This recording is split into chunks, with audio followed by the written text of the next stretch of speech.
తెలుగు మిత్రులారా, తెలంగాణ కుటుంబ సభ్యులారా, ముఖ్యమంత్రి రేవంత్ రెడ్డి జనవరి 29, 2024లో నా పక్కన కూర్చొని గ్లోబల్ పీస్ సమిట్ గురించి ఏమన్నాడో వినండి.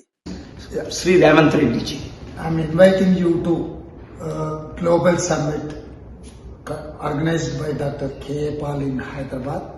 Please do come to Hyderabad and participate in Global Summit. Thank you. విన్నారు కదా, చూశారు కదా. గ్లోబల్ పీస్ సమిట్లు నేను 2200 పెట్టాను. 155 దేశాల్లో సక్సెస్ అయ్యాం. ఆ కాలంలోనే అమెరికన్ ప్రెసిడెంట్లైన బిల్ క్లింటన్, జార్జ్ బుష్ ని హైదరాబాద్ పంపించాను. 700 కంపెనీలు తీసుకొచ్చాను అని మీ అందరికీ తెలుసు.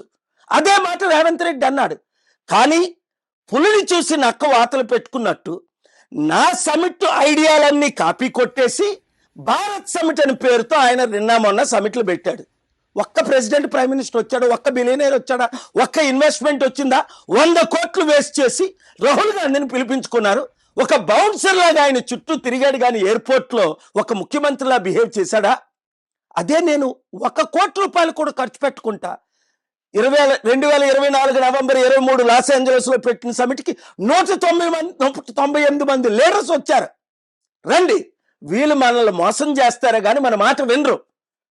కనుక మార్పు రావాలి. ఆ మార్పు మనమే తేవాలి. మన ఓట్లు మనమే వేసుకుందాం. రాజకీయ నాయకులను, కుటుంబ కులాలను పరిణామకూడదు. ఈ వీడియో అందరికీ షేర్ చేయండి, గ్రూపులు పెట్టండి. Thank you very much.